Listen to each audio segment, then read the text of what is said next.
दिल्ली का सीएम सबसे ज्यादा भ्रष्टाचारी ही सीएम नहीं कहिए, एक देशद्रोही सीएम था। रातों रात समस्याएं खत्म नहीं होती, पर सरकार ने कर दिखाया कि इतने कम समय में दिल्ली को जिस तरीके से उन्होंने कंट्रोल किया, जिस तरीके से दिल्ली में प्रशासनिक व्यवस्था कंट्रोल हुई, हर तरीके से जिस तरीके से काम सड़कों पर दिख रहा है, ये एक अच्छी पहल है। नमस्कार, आप देख रहे हैं पॉलिटिकल पोस्ट, मैं हूं आपके साथ पवन।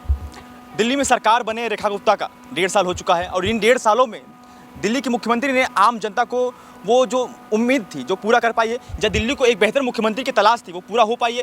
आम जनता से बातचीत करते हैं और समझने की कोशिश करेंगे कि दिल्ली में कितने विकास हुए हैं और दिल्ली क्या विकास के रास्ते पर आगे चल रही है। दिल्ली को बेहतर मुख्यमंत्री मिल पाई है, आप भी महिला हैं और दिल्ली की मुख्यमंत्री भी महिला हैं, क्या कुछ अपेक्षा थी आपकी? एज फॉर नागरिक ना जी, ऐसा मेरा मानना है कि दिल्ली में पहली बार एक सशक्त सरकार बनी है जो जनता के हित में सोच रही है, जो आम महिलाओं को लेकर सजग है, जिसे आम महिलाओं की परेशानियां समझ में आ रही है, जिसे आम जनता की परेशानियां समझ में आ रही है। पहली बारिश में आपको दिल्ली में कोई भी सड़क जाम नहीं मिला होगा, लगभग पानी क्लीन मिला जाता हुआ नाला का, पानी साफ सुथरा लोगों के घरों तक पहुंच रहा है। ये बाकी एक सराहनीय पहल है, कितना कम टाइम में सरकार ने इतना अच्छा कर दिखाया। और क्या काम किया है महिलाओं के लिए? क्योंकि मुख्यमंत्री जी कह रहे हैं कि हमने देवी बस चलाया है, जो केजरीवाल कहते थे मोहल्ला हम बस चलाएंगे, उसी को वो कह रहे हैं कि देवी बस बना दिया गया है। हमारे प्रोजेक्ट को देश में कई महिला मुख्यमंत्री पहले भी रही हैं। इसमें कोई मतलब ये नहीं कहा जा सकता क्या कि इसमें रेखा गुप्ता जी ने सबसे सराहनीय कदम दिल्ली के लिए खास कर किया है। इसलिए ऐसा हम कह सकते हैं कि आज आम महिलाएं सुरक्षित फील कर रही है। आज बसेस को लेके देखिए या फिर आप हॉस्पिटल्स को लेके देखिए, जिस तरीके से मतलब मोहल्ला क्लिनिक इन सब में गुंडागर्दी चला करता था, आपकी सरकार में जिस तरीके से मतलब कहीं भी कुछ भी चीज़ें असामान्य सी लगती थी, आज भाजपा गवर्नमेंट में महिला मुख्यमंत्री रहने के कारण हम लोग और ज़्यादा सुरक्षित महसूस कर रहे हैं। हमारी समस्याओं केजरीवाल के राज में आप सुरक्षित नहीं महसूस करती थी? केजरीवाल के राज में कौन सुरक्षित महसूस करता था, ये बताइए। हर जगह एक घुटना पानी होता था, बाहर निकलिए तो नाला में गिर जाइएगा, उससे आगे जाइए चाहिए तो मतलब लफुआगिरी का अलग एक अड्डा बना हुआ था। खुद पॉलिटिशियन इन चीज़ों में इन्वॉल्व थे। दिल्ली एक करप्ट लोगों के हाथों में थी, ऐसे कहिएगा। दिल्ली सरकार को खुद नहीं पता था कि दिल्ली को किस दिशा में वो लेके चल रहा है। लेकिन केजरीवाल आज कह रहे हैं कि मुख्यमंत्री जी को नहीं पता है कौन सी दिशा में चल रही हैं, क्या भाषा बोलती हैं। कहते हैं गर्मी के मौसम में पानी की किल्लत, तो कह रहे हैं कि वो जो है वो सीवर से वो बांस बन के खत्म हो जा रहा है। 2020 में दंगा हुआ था। मुख्यमंत्री कौन थे? केजरीवाल। अगर केजरीवाल सशक्त मुख्यमंत्री होते, अगर केजरीवाल आम जनता के लिए सोचते, मैं आज धर्म इन सब से उठ के बात कर रही हूँ, मैं आम नागरिक बात कर रही हूँ। हर किसी को सुरक्षा चाहिए। अगर रातों रात दंगा जैसा माहौल हो जाए तो आप खुद बताइएगा कि उसमें कौन ऐसा आदमी होगा जो सुरक्षित अपने आप को महसूस करेगा? कोई भी नहीं करेगा, किसी भी धर्म जाति से वो संबंध रखता हो। अभी आप कह रही हैं कि सीवर में पानी नहीं भरता था, अब जो सीवर क्लीन हो चुका है। मालवीय नगर, पंचशील, इन सब मोहल्लों में ना सीवेज का पानी ये लोग पिला रहे थे, नाला का पानी लोगों के घरों तक जा रहा था, पानी में बदबू आ रही थी। जनकपुरी वेस्ट में विकासपुरी ब्लॉक ए में जाइएगा ना, लास्ट ईयर वाली बारिश की मैं बात कर रही हूँ, तो घर में ना एकदम बदबूदार पानी आ रहा था। आप वहाँ के लोकल्स के पास जाके ना कभी विजिट करके देखिएगा। मैं विकास नगर में पानी साफ आ रहा है, अब बिल्कुल पानी साफ आ रहा है, पानी पीने योग्य आ रहा है और उसको आप यूज कर सकते हैं। मतलब सरकार ने पानी ही नहीं पहुंच पा रहा है घर घर, पानी की समस्या है दिल्ली में बहुत ज़्यादा। हम तो दिल्ली में ही रह रहे हैं, हमें तो पानी की समस्या नहीं लगी। हम तो दिल्ली में घूमते भी हैं, हमें तो कहीं पानी की समस्या इस तरह से नहीं दिख रही है।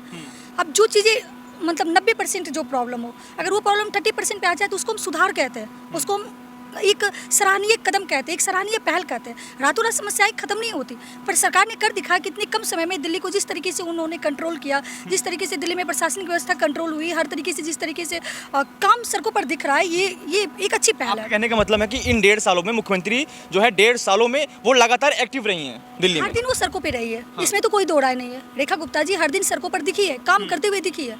आज दिल्ली की कोई भी जनता, आम जनता एक आवेदन लेकर मुख्यमंत्री से मिल सकती है। उनका कोई ड्रामा नहीं चल रहा है कि मैं मतलब मफलर बांध के मोहल्ला क्लिनिक चला रहा हूँ, ऐसा वैसा कर रहा हूँ, ऐसा वाला उनका कोई ड्रामा नहीं है। केजरीवाल भी तो कहते थे कि ये तो आम जनता की पार्टी है, आम लोगों की पार्टी है, आप लोगों की पार्टी है। नहीं, उन्होंने कहा था कि आम जनता की पार्टी है। आम जनता के सारे पैसे लेके सुपड़ा साफ करके चले गए, खुद ईडी उडी भ्रष्टाचार में चले गए। आप लोगों की पार्टी है, आप लोगों की पार्टी है। पार्टी का बैनर देखते रहो, झाड़ू लेके आए थे ना, पूरा दिल्ली साफ करके चले गए, कुछ उन्होंने दिल्ली में छोड़ा ही नहीं। दिल्ली के लिए दिल्ली का सीएम सबसे ज्यादा भ्रष्टाचारी ही सीएम नहीं कहिए, एक देशद्रोही सीएम था जो विदेशी पैसे। हाँ, मैं केजरीवाल की बात कर रही हूँ। वो एक देशद्रोही मुख्यमंत्री थे जिन्होंने भारत विभाजन की नींव दिल्ली में रखी थी। आज इसी का ये है उनको मतलब भुगतान करना पड़ रहा है। आम जनता इस बात को समझी और दिल्ली से उनको उखाड़ के फेंक दी। अगली बार जो सरकार बनने वाली है, पंजाब से भी उखाड़ के फेंक दिए जाएंगे, इसकी तो गारंटी है। पंजाब से भी जा रहे हैं इस बार? दिल्ली तो साफ हो गई है, आपके पंजाब भी साफ करेंगे। एक बात बताइए, आप लगता है कि जनता का अब इस तरीके का मूड चल रहा है कि वो देशद्रोही पॉलिटिशियन को सह पाएंगे? नहीं। और उन्होंने पंजाब को क्या दिया? दिल्ली देशद्रोही जो उनको कह रही हैं लगातार, क्या उनका बयान है जो देश को विभाजित करने का बात करते हैं वो? उनका एक बयान बताइए ना, जब उन्होंने देश के सपोर्ट में बोला, उन्होंने सेना से सबूत मांगा था, उन्होंने हमेशा जब भी राहुल गांधी ने भी मांगा था, वो तो अखिलेश यादव ने भी मांगा था, वो तो ममता बनर्जी ने भी मांगा था। तो सुब्रा साहब है ना, बंगाल में किसकी सरकार है? सरकार चली गई ना ममता बनर्जी की। आज यूपी में अखिलेश यादव की सरकार है क्या? मेरे ख्याल से अगले चुनाव में उनका सुब्रा साहब ही दिख रहा है। तो जनता जवाब दे रही है। जनता को जिनके भी वीडियोज पाकिस्तानी मतलब पार्लियामेंट में चलाए गए उनके सपोर्ट में, मतलब जो हमारे विपक्षी हैं, जो हमारे मतलब कहिएगा तो जो राष्ट्र हमारा विरोधी है, जहाँ भी उनके लिए उनके सपोर्ट में हमारे विपक्षों का वीडियो चला, उनका जनता ने सुपड़ा साफ कर दिया। सुपड़ा साफ कर दिया। सर क्या नाम है आपका? अजय चौधरी। अजय चौधरी जी, क्या लगता है कि दिल्ली में कितने काम हुए हैं और क्या कुछ काम करने की आवश्यकता है दिल्ली में भी? आवश्यकता तो बहुत है, जैसे डेवलपमेंट का है। अब जनसंख्या जैसे आज प्रोग्राम हो रहा था यहाँ पे जनसंख्या पे, तो जनसंख्या को भी सही ढंग से मैनेज रहे। अब बहुत संख्या के जो ग्रामीण लोग हैं वो असुविधा में जी रहे हैं। अगर बहुत अच्छी सुविधा है तो वो बड़े लोगों के लिए है। तो गवर्नमेंट अब ध्यान दे रही है कि छोटे तबके के आदमी को भी सुविधा मिले। तो यही आशा है कि ये सरकार तो के 1.5 साल हुए हैं मुख्यमंत्री जी को शपथ लिए, तो इन 1.5 सालों में क्या मुख्यमंत्री जी एक्टिव नजर आ रही हैं दिल्ली की जनता के साथ? नहीं, दिल्ली की एक्टिव सड़कों तो पे एक्टिव हैं? एक्टिव तो नज़र मतलब आशा है। आप पूर्ण रूप में कह नहीं सकते कि भाई एक्टिव नज़र आ रही है। नहीं, कह तो हैं कि इलेक्ट्रिक बसें हमने चलाई हैं जिससे सुविधा हम लोग को, आशा आप ही है। लोगों को होगा। ज़्यादा बसें चलेंगी, जो देवी बस चलाया गया है वो आपको हर एक नौके चौराहे से होते हुए गुजर रही है, गली गली में से होते हुए निकल रही है, जिससे आप तो- लोगों को फ़ायदा होगा। कनेक्टिविटी उसकी अच्छी बन रही है, और जो ये चला पर्यावरण के लिए आपको उससे फ़ायदा होगा। प्रदूषण जो है दिल्ली का जो जूझ हमारे जो लगातार जूझती आई है प्रदूषण से, वो भी इससे उसमें फ्री निजात हो- मिलेगा हाँ, आप लोगों को। बिल्कुल बिल्कुल बिल्कुल। नहीं नहीं, आशाएं नहीं, पूरा PAN कार्ड महिलाओं के लिए बन रहा है। पूरा विश्वास है हाँ, कि अब चेंज हो रहा है। अब चेंज हो रहा है दिल्ली। हाँ बिल्कुल दिल्ली विकास के रास्ते पे आगे बढ़ रहा है। बिल्कुल बिल्कुल बिल्कुल। दिल्ली नहीं होगा तो फिर देश कैसे होगा? सभी प्लानर्स और यहाँ तो सुधारना है। बिल्कुल। सर क्या कहना चाहेंगे? क्या नाम है आपका? अभिषेक गुप्ता। अभिषेक गुप्ता जी, दिल्ली क्या वाकई में विकास के रास्ते पे बढ़ रही है आगे जब से बीजेपी सरकार आई है? देखिए, सड़क, बिजली, पानी कभी भी दिल्ली की मूलभूत समस्याएं नहीं रही थी, हमेशा से इस कॉन्सेप्ट में डेवलप्ड रही है। अभी चूंकि नई सरकार के सिर्फ 1.5 वर्ष हैं, तो हम इस निष्कर्ष पे तो अभी नहीं निकल सकते कि पिछली सरकारों से ये सरकार कितनी बेहतर है। लेकिन निवर्तमान सरकार जो केजरीवाल की सरकार थी, अगर उससे कंपैरिजन किया जाए तो हाँ, कई प्रकल्पों में दिल्ली ने बेहतर कार्य किया है, दिल्ली सरकार ने बेहतर कार्य किया है। लेकिन एक पूरे अम्ब्रेला व्यू में अगर देखें, हम सरकारों से कंपैरिजन करें मदनलाल खुराना जी से, सुषमा स्वराज जी की सरकार से, शीला दीक्षित जी व चौधरी ब्रह्म स्वरूप जी से, तो उसके लिए 1-2 साल और बीतने बाकी हैं, तब हम निष्कर्ष पर निकल पाएंगे।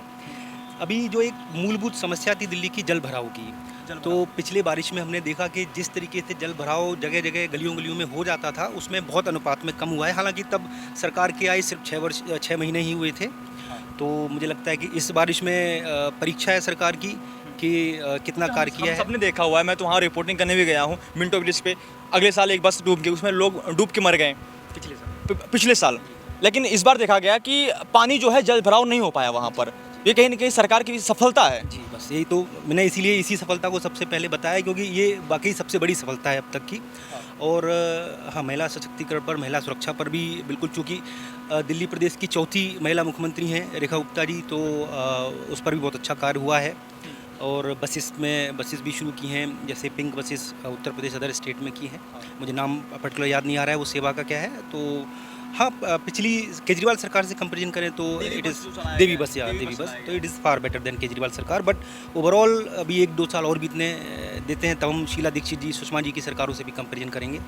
अभी आपने कहा कि बिजली, पानी जो है दिल्ली की मूलभूत सुविधाएं नहीं थी, मूलभूत आवश्यकता नहीं थी, लेकिन केजरीवाल यही तो नारा देते हुए आए हैं, रोटी, कपड़ा और मकान।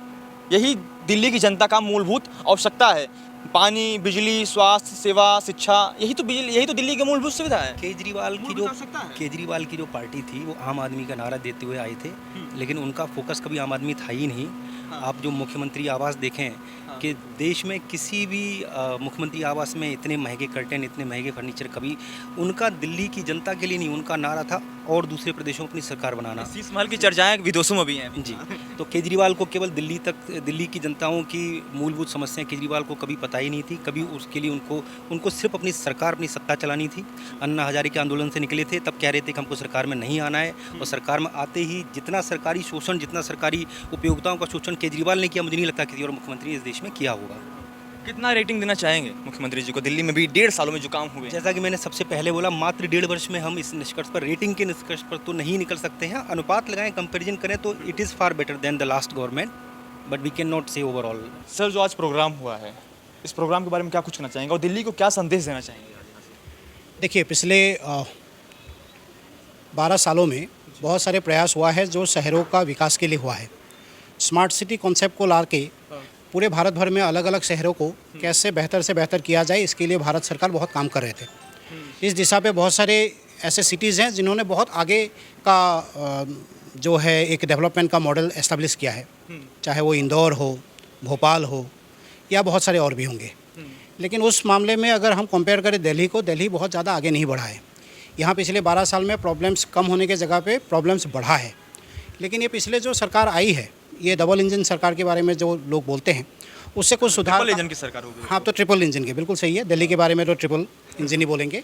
तो इसमें काफ़ी सारे सुधार की जो गुंजाइश है उसमें प्रयास हो रहा है और इस प्रयास का रिजल्ट आने में थोड़ा समय लगेगा। चाहे वो यमुना की सफाई की बात हो, चाहे रास्ताओं का हाल है उसके ऊपर हो, चाहे जो ट्रांसपोर्टेशन को लेकर है, तो अलग अलग भी दिशाओं में पहल हो रही है और उस पहल का रिजल्ट आने में थोड़ा सा समय लगेगा।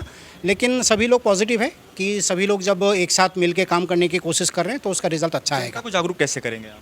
जनता को जागरूक करने के लिए तो मुहिम बहुत पहले से भी चल रहा है, लेकिन ये मुहिम शायद और बढ़ाना पड़ेगा। पीपल टू पीपल कांटेक्ट का कुछ ना कुछ नया इनोवेटिव कुछ स्कीम्स या प्रोग्राम्स, पीआर एक्सरसाइजेस भी करना पड़ेगा और इवेंट्स खास करके जो ये यूथ्स हैं और बच्चे हैं उनके बीच में ज़्यादा लेके जाएंगे तो अच्छा होता है। क्योंकि आजकल अगर कोई बच्चा किसी को कूड़ा या पॉलीथीन कहीं पे फेंकते हुए देखते हैं तो वो टोक देते हैं। वो टोकना शायद बुजुर्ग नहीं करते हैं, लेकिन बच्चे ज़रूर टोक देते हैं। तो इन बच्चों का, और वैसे भी भारत युवा देश है जिसमें 65% more than 66% of the youth is below the age of 35, तो ऐसा कहते हैं। तो इसीलिए ये 65% का जो समूह है, तो उनके ऊपर अगर हम लोग थोड़ा इनोवेटिव प्रोग्राम्स लेके आएंगे तो ज़रूर उसमें लाभ होगा। फिलहाल ये दिल्ली की जनता की राय थी, बाकी आपकी क्या राय है कमेंट में जरूर बताइएगा। अभी के लिए इतना ही, बहुत धन्यवाद। जय हिंद, जय भारत।